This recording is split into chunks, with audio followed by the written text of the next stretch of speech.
Hello students, physics में आज का टॉपिक देखिए अल्टरनेटिंग करंट जनरेटर यानी एसी जनरेटर। तो जो एसी होती है वो जनरेटर से ही निकल सकती है। डीसी के तो कई तरीके हैं, जैसे डीसी बैटरी से निकल सकती है केमिकल रिएक्शन से, या और भी कई तरीके हैं, लेकिन जो एसी है वो जनरेटर से ही निकलती है। तो इलेक्ट्रिक जनरेटर क्या होता है, 10th में ही पढ़ा था आपने, वही है यूँ का यूँ। ऐसा डिवाइस होता है जो मैकेनिकल एनर्जी को इलेक्ट्रिकल एनर्जी में चेंज करता है। तो इसका प्रिंसिपल क्या होता है, जब कॉइल को मैग्नेटिक फील्ड में रोटेट करते हैं तो मैग्नेटिक फ्लक्स में चेंज होता है, और मैग्नेटिक फ्लक्स में चेंज होने से ईएमएफ इंड्यूस होता है। तो इलेक्ट्रोमैग्नेटिक इंडक्शन इसका प्रिंसिपल, ये लिख ले देना आपने। The principle of electric generator is electromagnetic induction, वो लिख के उसके बाद ये डेफिनेशन लिख देनी इलेक्ट्रोमैग्नेटिक इंडक्शन की।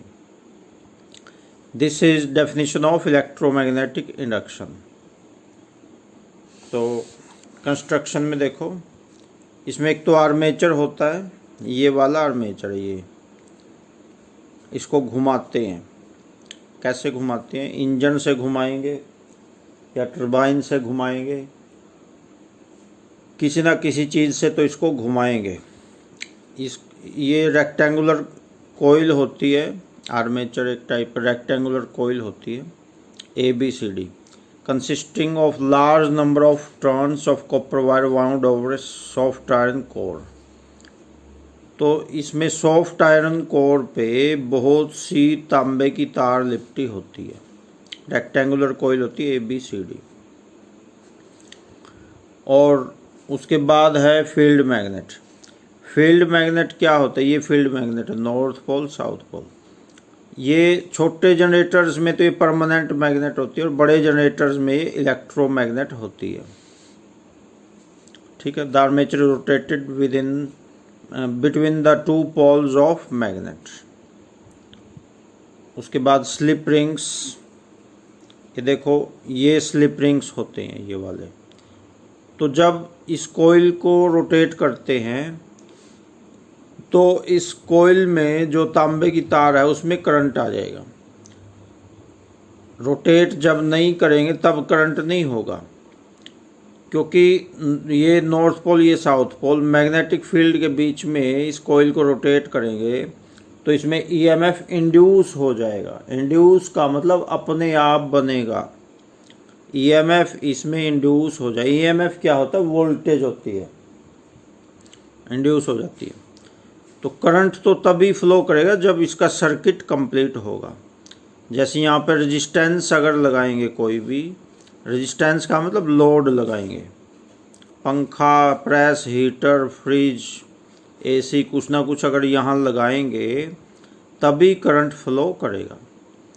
अगर इसको ओपन कर दें, यहाँ कोई भी लोड ना लगाएं, तो ईएमएफ तो बनेगा, वोल्टेज तो बनेगी, लेकिन करंट फ्लो नहीं करेगा। करंट फ्लो तभी करता है जब कोई लोड लगाएं यहाँ पे, तभी करंट फ्लो करेगा, यानी सर्किट कंप्लीट होगा तभी करंट फ्लो करता है। बिना लोड लगाए ये करंट फ्लो इसमें से नहीं करेगा। तो ये स्लिप रिंग्स होती हैं R1 और R2। इनका क्या काम होता है, अब जैसे ये रोटेट कर रहा है, रोटेट करते करते इसमें ईएमएफ इंड्यूस हो जाता है, यानी करंट बन जाता है। तो उस करंट को, घूमती चीज़ में से करंट को बाहर निकालना है, तो ये स्लिप रिंग्स होते हैं। स्लिप रिंग ये घूमते हैं, आर्मेचर के साथ ही ये भी घूमेंगे, ये भी। तो इनके साथ में कार्बन ब्रश लगे होते हैं, B1 B2। कार्बन ब्रश नहीं घूमते, ये सिर्फ इनसे टकराते रहते हैं बस। ये घूम रहा है, ये नहीं घूमता, ये घूमेगा, ये नहीं घूमेगा। तो कार्बन ब्रश में भी करंट आ जाएगा, ब्रश नहीं घूमता, वो सिर्फ टकराता रहता हर टाइम। करंट आ जाएगा तो कार्बन ब्रश के साथ में तार लगा देंगे तो इस तार में भी करंट आ जाएगा। अब इस तार को बाहर निकाल के इसके साथ एसी जोड़ो, प्रेस हीटर कुछ भी जोड़ो, पूरे घर की सप्लाई जोड़ो तो उस पूरे घर की सप्लाई में करंट आ जाएगा। तो इस प्रकार से जनरेटर जब तक चलता रहेगा तब तक ये बिजली देता रहेगा। तो ये कार्बन ब्रशेज हो गए, स्लिप रिंग्स हो गए। आगे वर्किंग देखो। वर्किंग को 5 हिस्सों में डिवाइड कर सकते हैं। एक तो टाइम जब जीरो टाइम स्टार्ट नहीं हुआ उस टाइम, एक पूरे टाइम का चौथा हिस्सा, फिर आधा हिस्सा, फिर 3/4 हिस्सा 3t/4 और फिर पूरा टाइम। यानी एक चक्कर है जो एक चक्कर को 5 हिस्सों में डिवाइड कर दे इसने। एक पहला तो 0 है, स्टार्ट ही नहीं हुआ, दूसरा है फिर चौथा हिस्सा, फिर आधा हिस्सा, फिर 3/4, फिर पूरा चक्कर। यानी कुल वैसे तो बेसिकली 4 हिस्सों में डिवाइड हुआ है, पहला तो 0 ही है। तो देखो स्टार्टिंग में तो देखो ये एसी का निशान होता है, ये ऐसे, ये एसी का साइन वेव भी कहते हैं इसको। साइन थीटा का ग्राफ बनाएंगे तो ये बनेगा, इसको साइन वेव भी कहते हैं। तो 0 पे तो ये हुआ, टाइम का चौथा हिस्सा यहाँ से यहाँ तक, टाइम का चौथा हिस्सा है, यहाँ नहीं सॉरी यहाँ से यहाँ तक पूरा टाइम हो गया। यहाँ टाइम पूरे टाइम का आधा हिस्सा, यानी एक चक्कर का आधा हिस्सा, यहाँ चौथा हिस्सा, यहाँ 3/4, यानी 4 हिस्से हो गए, 1 2 3 4। तो 4 हिस्सों में इसको इसने डिवाइड करे, 4 पार्ट्स में डिवाइड कर दिया इसको। तो पहले 4th पार्ट में देखो यहाँ से यहाँ तक मैक्सिमम पॉजिटिव गया, मैक्सिमम पॉजिटिव यहाँ पे, फिर डाउन आएगा, फिर 0। आधा जब साइकिल पूरा, आधा चक्कर पूरा 0 हो गया, EMF 0 हो गया। उसके बाद नेगेटिव में जाएगा, माइनस में जाएगा, माइनस, यहाँ नेगेटिव मैक्सिमम है 3/4 पे, 3/4 पार्ट पे नेगेटिव मैक्सिमम।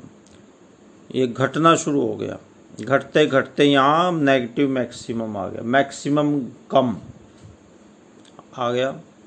उसके बाद ये बढ़ना शुरू हो गया, फिर 0 आ गया। यानी एक चक्कर पूरा होने पे दोबारा से 0 हो गया। इस प्रकार से ये चलता रहे। ये पहला एक चक्कर यहाँ से यहाँ तक हुआ, फिर दूसरा, तीसरा, इस प्रकार 1 सेकंड में 50 चक्कर ये पूरा करती है ये साइन वेव, 50 चक्कर 1 सेकंड में। तो ये देखो initially t = 0, armature ABCD is vertical with arm AB up and CD down. शुरू में AB ऊपर है, CD नीचे है। 10th में भी आपको लिखवाया हुआ है, ऐसे ही यूँ का लिखवाया हुआ है।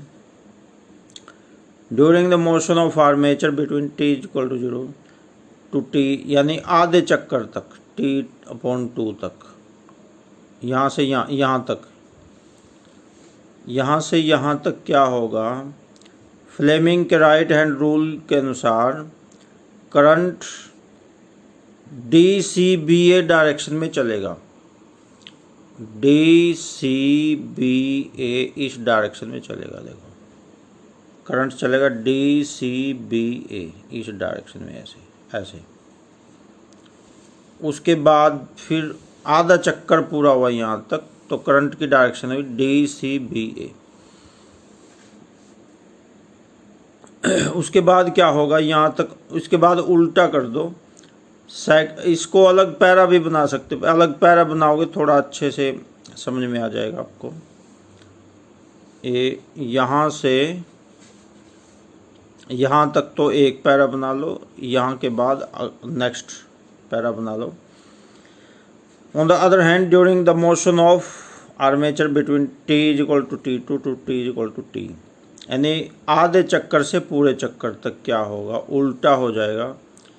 AB नीचे आ जाएगा, CD ऊपर आ जाएगा, AB down and CD up.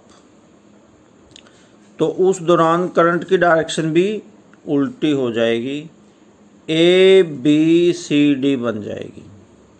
देखो शुरुआत के आधे चक्कर में तो DCBA और अगले आधे चक्कर में ABCD, यानी शुरुआत में तो DC था, यहाँ CD है, उल्टा है। वहाँ BA था, यहाँ AB है, उल्टा हो जाए ऐसे। तो बस यही है। तो इस प्रकार से एक चक्कर पूरा हो गया, और जब तक जनरेटर घूमता रहेगा, चलता रहेगा, आर्मेचर घूमता रहेगा, तब तक ये करंट निकालता रहेगा।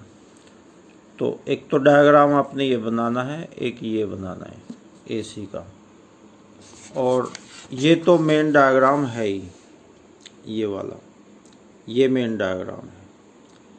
तो ये टॉपिक आपने बिल्कुल अच्छे से तैयार करना है। 10th में भी आपने किया हो, ये कोई नया टॉपिक नहीं है आपके लिए।